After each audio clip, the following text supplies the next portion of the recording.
All right, we're doing another crossover show here, Locked on Spartans, because we are joined with Locked on Golden Gophers. You guys might remember this man. We've had him on basketball season, football season, and Kane, well, this is how crossover shows work. I've also joined your show because, again, we're just talking to each other and using the same feed. It is wonderful when we do this. Kane, how you doing, my man? We doing okay? You're coming off of a win here, so at least half of us are pretty happy.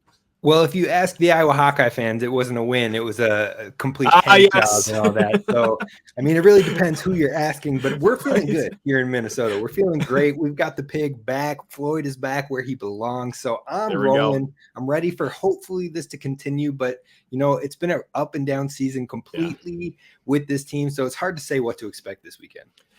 Oh, amen. And I doubt there's any Iowa fans listening. And again, we could edit all this out, but was that a fair catch that Iowa had, or what? How are we feeling?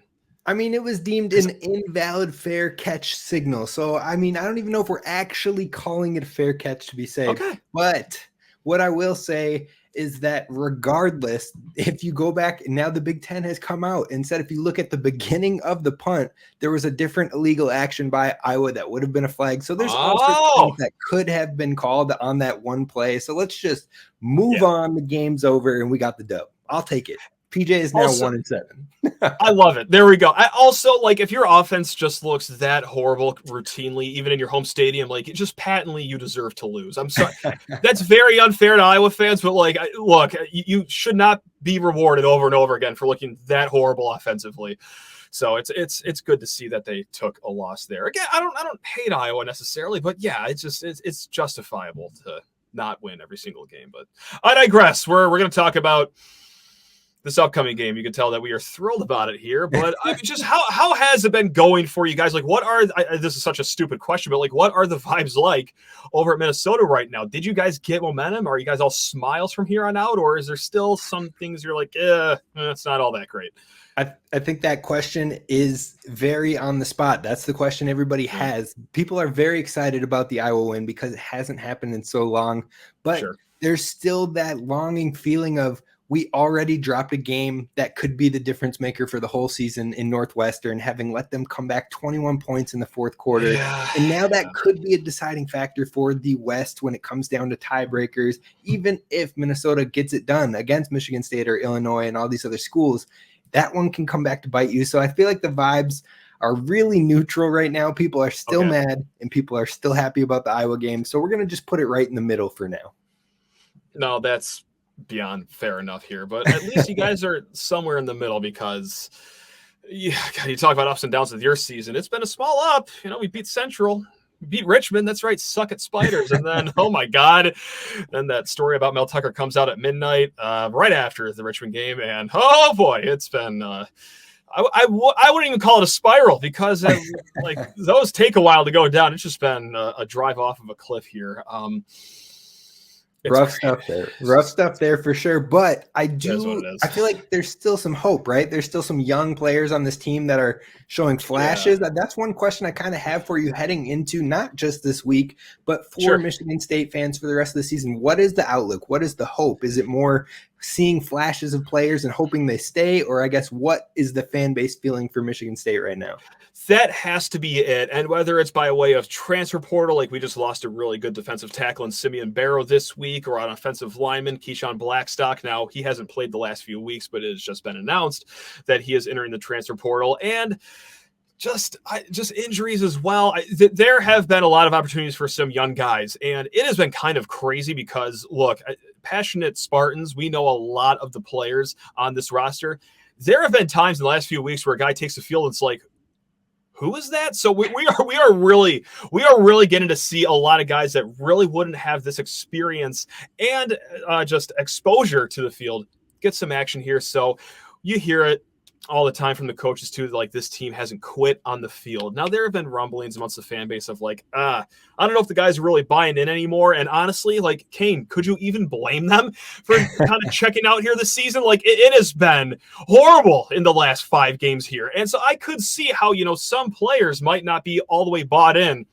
And that's not even being slanderous towards the kids. I can completely understand why maybe you're not as bought in necessarily, but the coaches swear that, especially with the young guys, that, hey, they're still giving it their all. So I mean, no disrespect to Minnesota, but it will be a little different facing the Golden Gophers than it will the Michigan Wolverines. Yes, absolutely. So, now, while we are underdogs, let's not get it twisted here. I'm not saying that I'm expecting Michigan State to win this game, but it is a more winnable game than it was last weekend. So we'll see if they could, God, for the 6th week in a row, get off the mat here. And, hey, maybe going on the road does help some things, because that is, weirdly enough, some of the best they've looked when they are on the road, like at Iowa, at Rutgers. Of course, Michigan State fans know all too well what happened. They looked pretty good, if not the better team for 3 quarters. And then, it's that pesky 4th quarter over there, Kane, that we really seem to not know how to do. So, maybe a road game can help, because it's kind of weird. You're just in this bubble. It's only you and each other. It's not the fans that are kind of just moaning in the stands as you guys are getting drubbed. It's just you out there. And there might be something to that. So it only gets easier, though. It only gets easier because Michigan looks like they're that school this year. Plain and simple. Whether they're stealing signs or not, we don't know. But they look like a team to be. And even Coach Fleck said in his pressers this week that they're just a monster. They're a juggernaut of their own, and basically praised them again and again. Hopefully he's not rallying for any jobs or anything out that way. But I think that Michigan has been holding their own. And so it can't get worse, right? The other opponents you'll face won't be as tough no matter who it is. So I think that's the positive, maybe. And we've experienced that too now, coming off of Michigan into Iowa. So we are scraping at the bottom of the barrel here for anything to really look forward to, but that's just the sad state of affairs.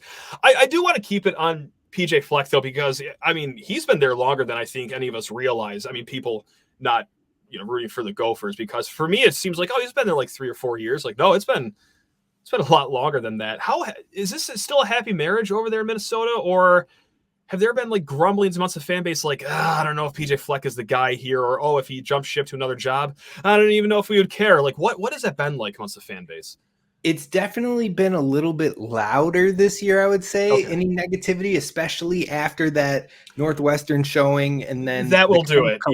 Against both Michigan and UNC. Both those games kind of were ugly, especially the UNC one, where we were just missing opportunities and we could have been further into that game. So that negativity is definitely becoming more prominent when you're looking at the social space. But I still think most Minnesota fans are happy with the direction and being competitive in most of these games, getting rivalry wins like we hadn't beaten Iowa since 2015, I believe. Right. This is the first time since I've been alive on this planet that the Gophers have had both Floyd of Rosedale and the Axe Trophy in Dinkytown at the same time. It hasn't happened since 1993. So, you got to see some positivity in that, regardless of it being maybe where you'd want it in year 7 with Coach Fleck. But you have to remember, too, we lost so many huge players: Tanner Morgan, Mo Ibrahim, John Michael Schmitz, all these seniors, even the guys beyond that, Terrell Smith, Jordan Howden, those guys are playing on Sundays. So it's like, there's going to be a regression at some point. It's just you don't want to see that regression fall back to the bottom of the barrel where you feel like, oh, here we go again. It was all a fluke. I feel like we're starting to see some of those flashes. The offense is still kind of a garbage heap every once in a while, but they're starting to make clicks and make things happen. The defense put it together last week, like we saw 12 yards with Iowa. We saw flashes of the defense in the first couple games as well. So now you want to see that carry out through the rest of the season. If you continue to show those flashes, even if you lose to an Ohio State, or even if you're really close with some of these other ones, at least those flashes might be like, okay, so next year should be a little bit better. Right on. And you know what? I will keep it on the offense here, because I'm going to grill you about your Gophers, and then you're going to flip the table and you're going to ask me all about my Spartans. But first, Kane, we need to talk to people's ears off about PrizePicks, the leader in daily fantasy sports, because like I've been telling my listeners up and down ever since we've been with PrizePicks, they make games that you don't even care about worth watching. It is so easy to make your picks on PrizePicks. It takes you 38 seconds to do it. It is wonderful. And my favorite part, sure, you got your NBA games, you got your NFL games, your NHL games. You can add all your players onto one slip. It doesn't have to be just one sport. Mix and match, and hey, give yourself the chance to multiply your money times 25. That's right. You can turn $10 into $250 in just a few taps. It is quite simple. you're going to see a player. You're going to see some projected stats. You're going to guess over or under, and you're going to string those together and sit down on the couch, watch the game that, again, otherwise you would not care any less about, and reap in those rewards. Go to prizepicks.com/lockedoncollege and use code lockedoncollege for a first deposit match up to $100. Again, that is prizepicks.com/lockedoncollege and use code lockedoncollege for a first deposit match up to $100. It's PrizePicks, daily fantasy sports made easy. And also need to talk to people's ears off about LinkedIn Jobs.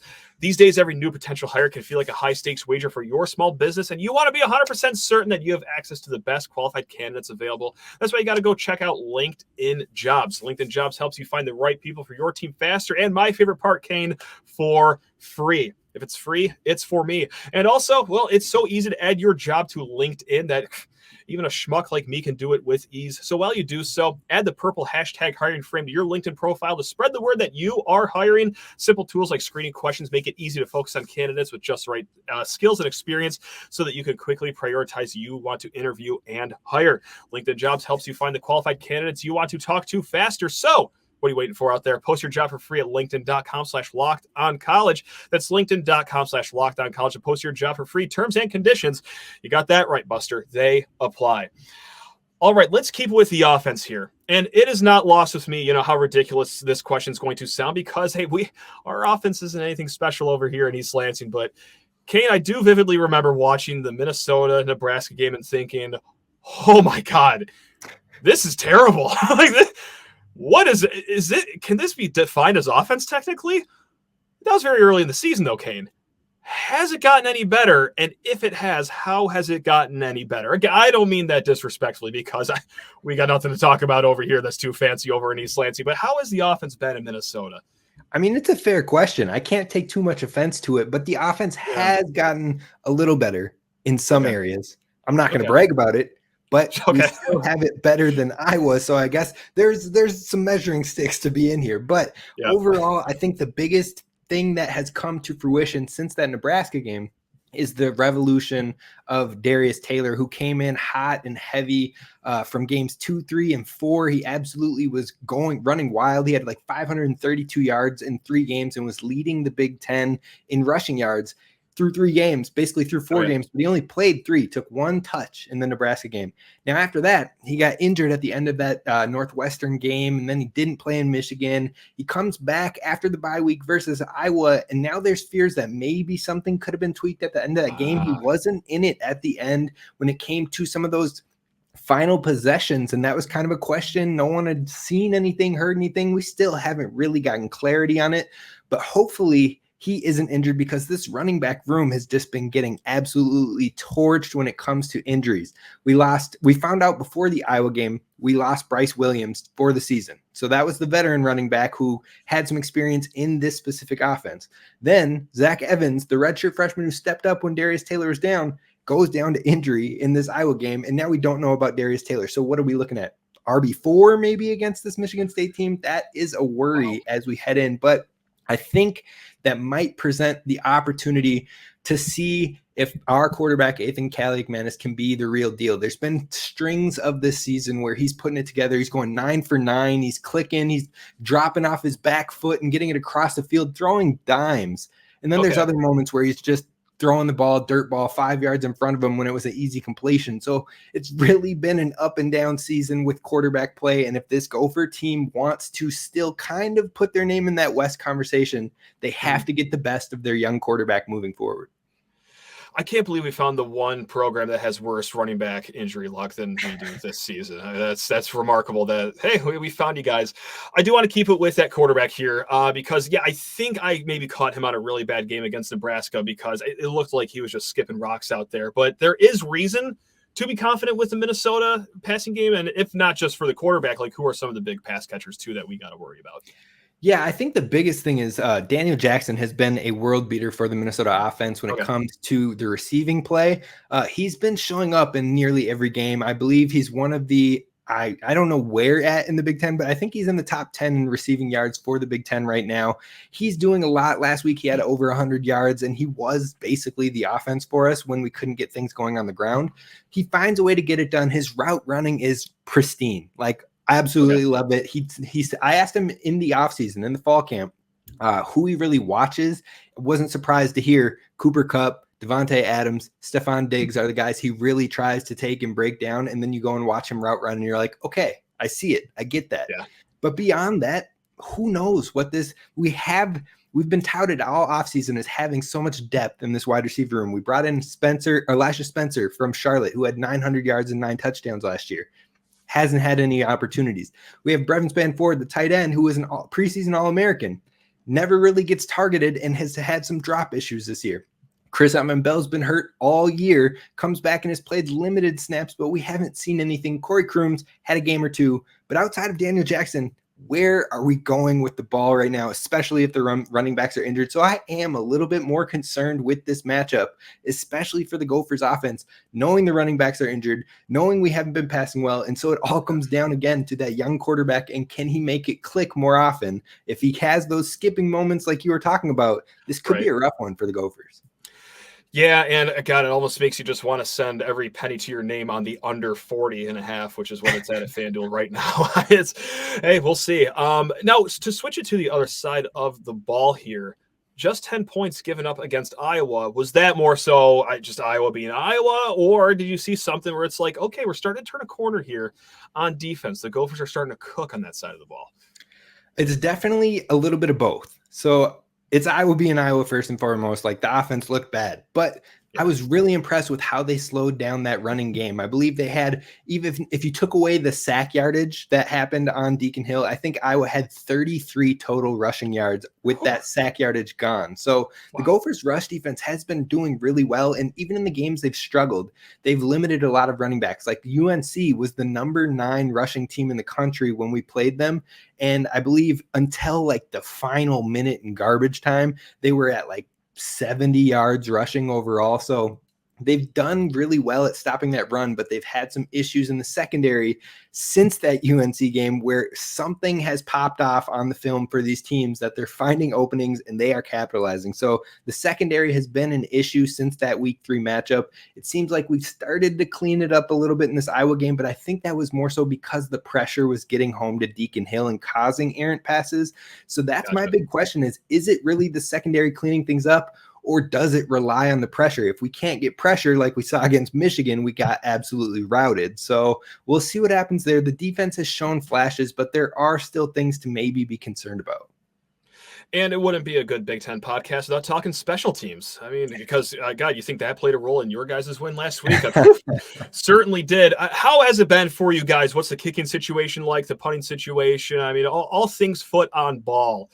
How are we looking here if, by God willing, it's actually a close game on Saturday, which that would be great for once over here?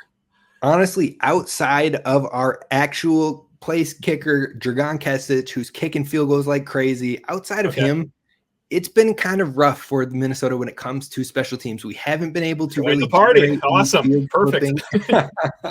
Haven't been able to flip the field at all in the return game. There have been critical mistakes throughout the season with like an errant, like we could have pinned Northwestern in that comeback down on the 1 yard line. The player got behind the ball to get it and pin it down on the 1.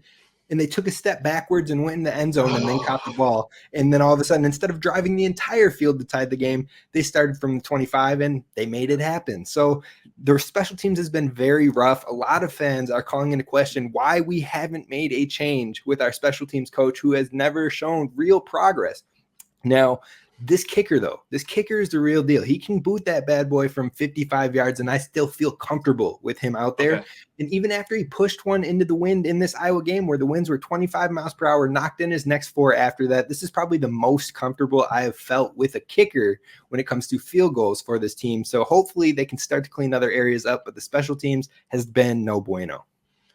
It is like I'm staring at a mirror right now. I mean, you guys are actually like putting some wins in your win column in Big Ten play. But like after the Michigan game, I said that our special teams coach should be in prison. So like if that gives you an idea of how we're feeling about special teams around these parts in East Lansing, it's so glad that, hey, there's another fan base out there suffering from this, guys. See, misery loves company. So solidarity for you. No, this is great. We're all having fun. All right, we're going to flip the table here. You're going to grill me about the Spartans. But first, hey, got to talk people's ears off about FanDuel Sportsbook. Hey, if you're feeling spicy about the Gophers, they are minus 7-point favorites right now. And if you're feeling like spicy like I am about the under of 40.5 right now, sprint, do not walk towards FanDuel, America's #1 sportsbook, to get in on the action. Or hey, if college football isn't your only cup of tea that you like to sip on weekends, well, snap into action this NFL season with FanDuel, America's #1 sportsbook. Right now, new customers get $200 in bonus bets guaranteed when you place a $5 bet. That's right. That's $200 in bonus bets, win or lose. And if you've been thinking about joining FanDuel, well, there's simply no better time to get in on the action than right now. The app is super easy to use, and there's a wide range of options, including spreads, player props, over, under, or my personal favorite, hey, first time touchdown. Also, I do like to fancy myself a 2-touchdown score bet as well. Go check it all out at FanDuel. Visit FanDuel.com/lockedon and kick off the NFL season. Again, that's FanDuel, official partner of the NFL. Also need to talk your ear off about Team Ticker, the one-of-a-kind sports sign for Spartan fans. Now, if you're watching on YouTube, you already know what I'm talking about. It is this lovely, if I could point in the right direction, this lovely sign that is high-tech but still has that retro feeling behind me. Now, if you're listening on the podcast, I'll try to paint the best picture possible. Of course, you've probably been in a sweet basement or a man cave or a sports bar, or hey, even sometimes footage from inside of these teams' practice facilities. It's countdown till kickoff, or countdown till St. Patrick's Day, if you will. Well, it's that sign, just hyped up on so much more steroids. Like right behind me, they're showing the top 25 poll for football that's updated quite often. They have stats for football, baseball, soccer, softball, any Michigan State sport you want. Team Ticker has you covered with the stats, the schedules, the updates. This is truly a one-of-a-kind sports sign. So if you're shopping for the Spartan in your life, or heck, if you are just the best Spartan in your life, don't wait to shop this holiday season. Go to teamticker.com and pick up your Team Ticker sign today.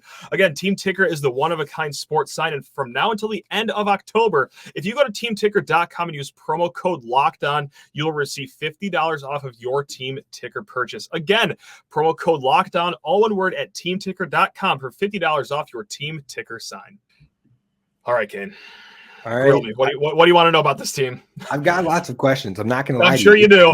I'm sure you do. I don't know much about. And so I want to know right away, young quarterback, Katin Houser, Elite 11 player, was a 4 or 5-star kid, lots of highly touted recruiting. But what have you seen from him through that Rutgers game? We're going to kind of move that Michigan game off to the side a little bit because it's Michigan and they're dominating everybody, plain and simple. I don't care if Michigan goes out there and plays Ohio State, I still think they're going to make that quarterback look foolish. So overall, what are you seeing with Katin Houser, and have there been bright spots, or what are your concerns with him as well? Overall, I don't need, you can't even hold the Michigan game against him because, Kane, they knew all of our plays. That's right. I'm just going to say that. You can tell I'm slightly kidding there. His first start against Rutgers was everything you could have hoped for in a young redshirt freshman. Even, a guy as highly recruited as he was, Elite 11, just like you said. Great job on the homework over there. That's what I'm talking about. But, man, that was a tough day in Piscataway because, Rutgers has a pretty solid pass defense to begin with, but also a very soggy day over there. Not the greatest passing conditions, but, hey, he still had some really good completions, like the opening drive on the scripted plays. Hit Montori Foster, I believe it was, for a nice 16-yard touchdown. That ball had some zip on it through the rain. But then you also see, some out routes where the ball has to hang in the air for 25, 30 yards just to gain 4 yards, because that's the routes that we like to draw up here in East Lansing. Get a little floaty offhand. So I do worry about that because just like we saw last weekend, those could be some good pick 6 balls there. So we would like to see a little more strength on the arm here. But again, redshirt freshman, young kid, has had 2 really, really tough situations to go up against. So I think, weather permitting, we can get a really decent look as to, what are we working with here if this is going to be our foundational quarterback, if he does want to stick around here after this year. So all in all, I've been overall pleased with it. And I know that sounds ridiculous coming off of a 49-0 loss where he threw a pick 6, but again, that's a semi-pro team over there he was going against. I get it. We experienced it firsthand, and we had 2 pick 6s. So it's not we're fun. Right there, step for step with you. But right. I think overall, there's going to be opportunities for him. The secondary has shown there's holes on the field at times. So if he can capitalize on that, I will be a little bit concerned. But the secondary also is created a lot of different turnover opportunities too. So hopefully that'll play in our favor a little bit. But what has been the biggest surprise for you with Michigan State's roster this year?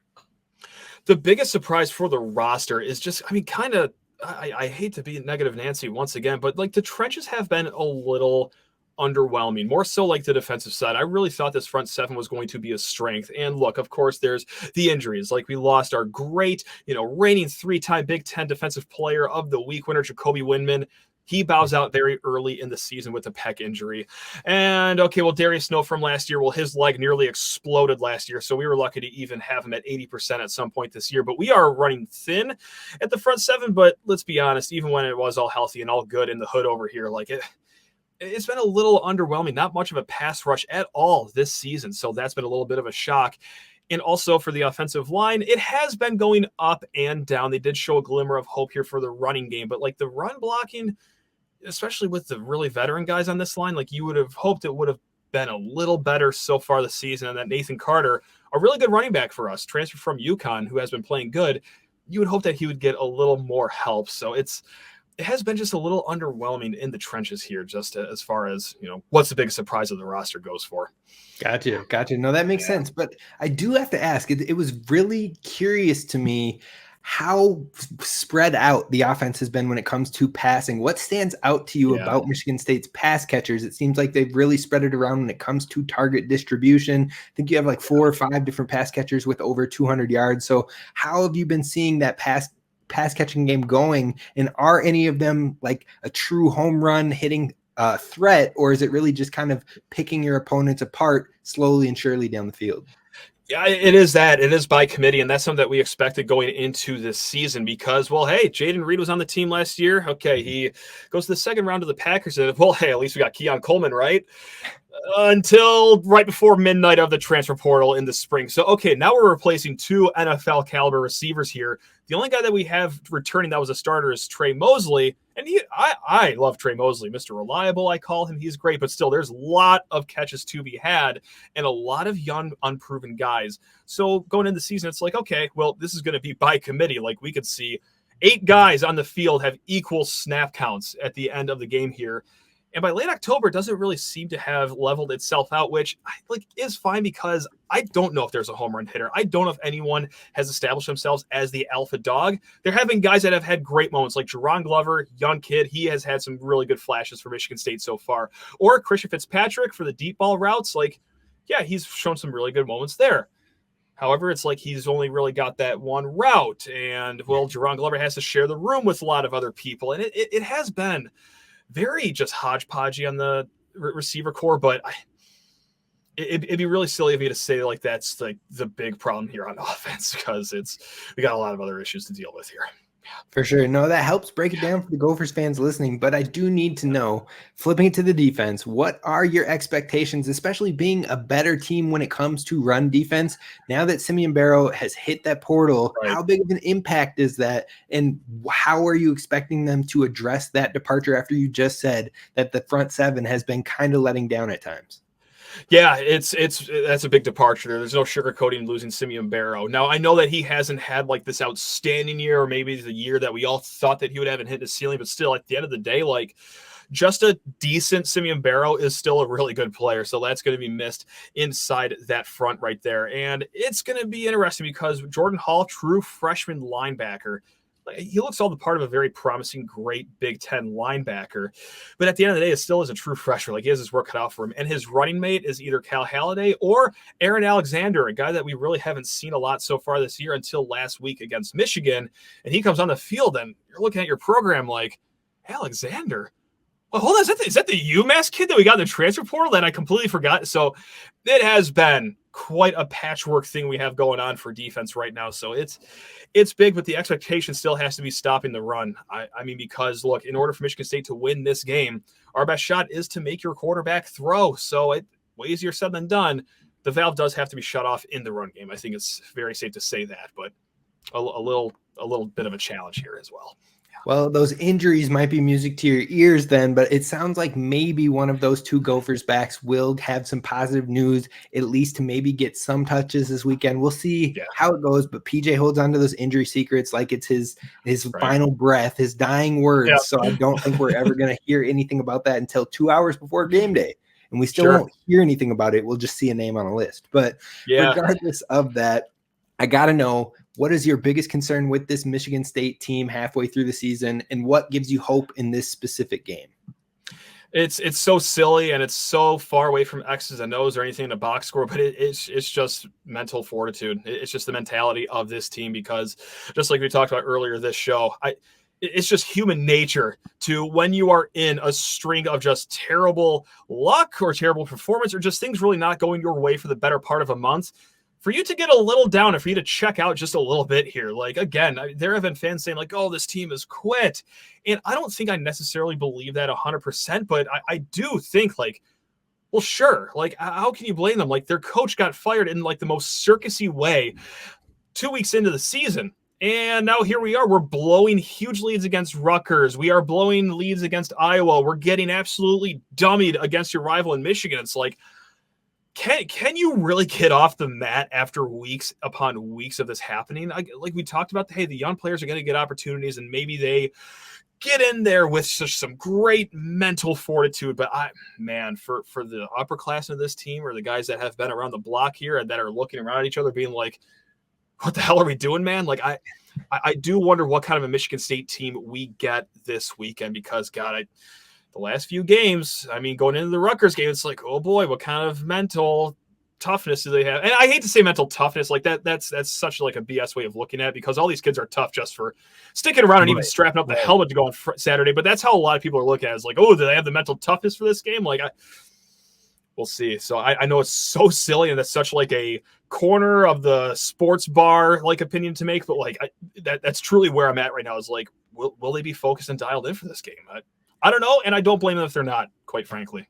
No, it makes sense, and I think we're going to find out whether we want to or not. We're going to find out what happens this weekend with injuries, with mental toughness, and all of that. Yeah. You know, it could be an absolutely ugly game, or they could just surprise us. Maybe we get some shocking, high-powered offenses going crazy. Now, I doubt it, but that'd be nuts. Right. Yeah, no, it'll be a thing where it's like, if they do lay an egg, I can see why. I might be a little checked out too at this point if I was in their cleats over there. But if they do come out with fire and then string together 4 great quarters of focus, like I will be incredibly impressed with these student athletes and just what they've been able to overcome, even for, just one Saturday afternoon would be great. So that's absolutely. Kind of here. Yeah. I think we should wrap this one up with the thing that everybody cares for, but we hate to do the most. We got to talk about some predictions here. What are you thinking for this weekend?